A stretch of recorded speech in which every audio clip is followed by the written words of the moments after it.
My name is Debbie. I am a state-certified peer support professional. I'm also a case manager and run the only program in my area for victims of human trafficking.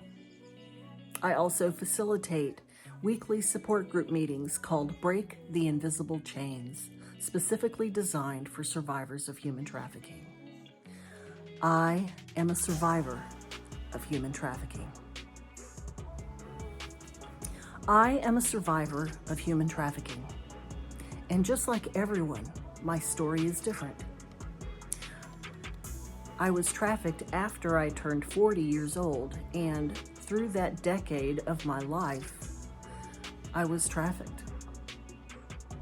As a matter of fact, a month after I escaped my trafficker, I turned 50 years old.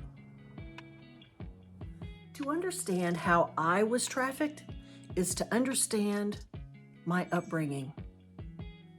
I was born in Colorado, but that really means nothing to my story because we only lived there for several months. Then after that, my parents were entertainers, so we traveled the whole nation. I've lived in over 34 states and basically grew up in the backseat of my parents' car. My dad was a comedian and my mother, his sidekick. And as entertainers back in the 60s and 70s, drugs, sex, and rock and roll was the cornerstone of their beliefs and their lifestyle. We were hippies. Groovy. The only wholesome anchor that I had in my upbringing was the Andy Griffith Show, where there was a kind and present father, where everyone treated each other with kindness, and although the community was a little goofy, they genuinely cared for each other.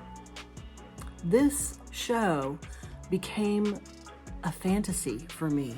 I so desperately wanted to live in Mayberry and have a wonderful, caring, loving family and community.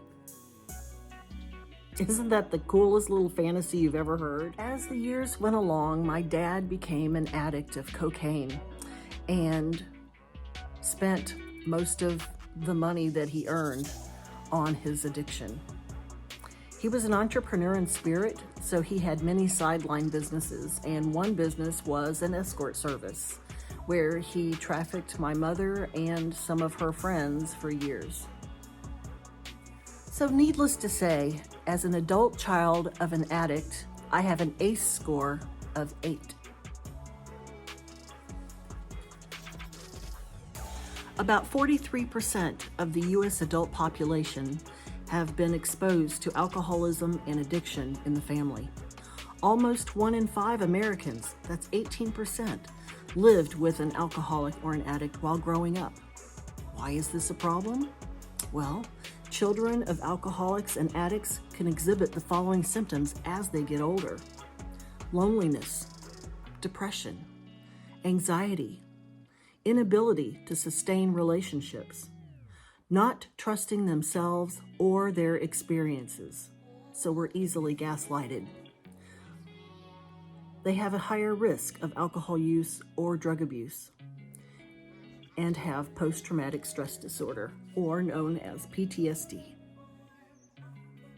I am the oldest and I have 2 younger siblings. We were severely neglected and witnessed many traumatic events, sometimes daily. I faced adulthood at age 16, so I was out on my own without any life skills. But I did know one thing.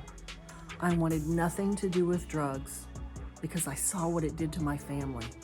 So I wanted nothing to do with drugs or alcohol in my life. I had many failed relationships, but I longed for that happily ever after so desperately. Then it happened when I was 40 years old. I was living in Florida and I met this Daytona Beach lifeguard who wanted the same things that I did. He wanted a wholesome, beautiful neighborhood, a great community. He would talk endlessly about wanting the same Mayberry, that I had longed for. The first 6 months of our relationship was dreamy. He would sing to me. He would pick wildflower bouquets for me. We would talk about our dreams and laugh and cry together. I was convinced that I had met my soulmate. Then one day, on my birthday, he got drunk and started to say horrible things to me. He treated me so cruel. When I tried to deflect some of the behavior and say, let's just do something for my birthday, he grabbed me, pinned me to the tile floor, and began to beat me. I was shocked. It didn't feel real. Although I left for a few days, I convinced myself that it really didn't happen, and I came back. Looking back on this time where he swept me off my feet and it felt so good, that was when I was being groomed. He had my heart and he knew it. I would leave for a few days after a beating, but I would convince myself that it really didn't happen and I would always return. It was a classic case of Stockholm Syndrome. Then, the shocker of all shocks to the very core of my soul was the night that he told me I had to do something if I wanted to really have my happily ever after with him. That I would have to trust him. I mean, really trust him. To do drugs with him. And then to sleep with whoever he told me to sleep with. I went to work that night so scared. Because before I left work, I reluctantly agreed to go along with this plan.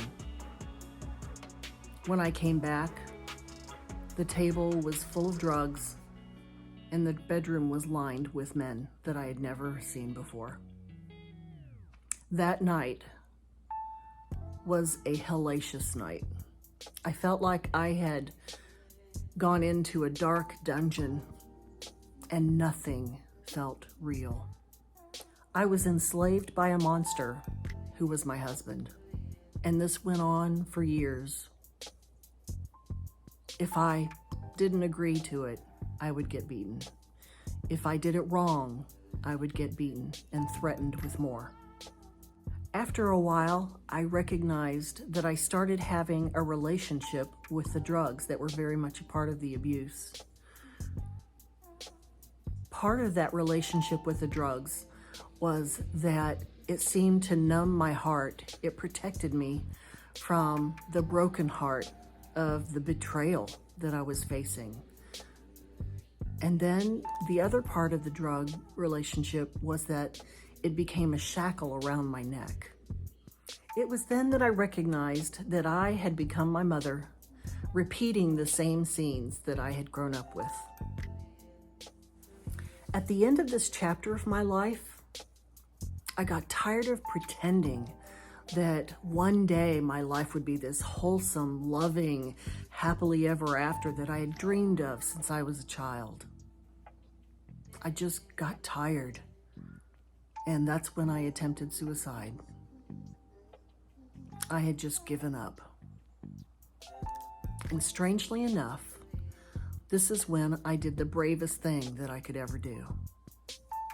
I reached out to my brother, who was a recovery pastor in North Pole, Alaska, and told him everything that was going on. Within a few minutes of that phone call, I was swept away to a safe house. And as I waited at the safe house, my brother, being the recovery pastor that he was, he had many connections, and he knew of a great many people that wanted to make a difference in other people's lives. And within minutes, they raised enough money for a plane ticket to fly me from Florida to Alaska. So within 24 hours of being swept to a safe house, I was on a jet plane flying to Fairbanks, Alaska. My life was forever changed. As soon as I landed in Fairbanks, Alaska, I felt like I was home. And I remember that same day, I saw a real estate sign that even said Mayberry on it. Coincidence? Yeah, pretty cool. I have since gone through years of intense post-traumatic stress counseling, as well as teachings of healing and recovery. I pursued trainings with RADACT, which is Regional Alcohol and Drug Addiction Counseling Training, as well as Genesis Process and Process Change Training through the Fairbanks Rescue Mission. I am determined to be an agent of change and of hope in this new community that I call home. Seriously, this community has helped me so much. Thank you, thank you. A few months from now, I will have been in recovery for 9 years, and I am a new person. I have learned that I have a voice, that what I say matters. To give you an idea of how much I've grown in this time, going back to the beginning of my counseling, I would go into every session crying, I couldn't stop myself. And the counselor asked me, Debbie, do you feel like you have low self-esteem? And I remember being taken aback by that question. And I says, well, no, I don't think I have low self-esteem. Does a chair have low self-esteem? Oh my goodness. I said so much with that question.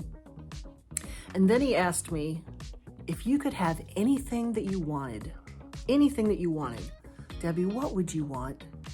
And I said, I would love to be a human being. I want to be a person. Does that tell you how much I've changed? So I stand before you, a human being.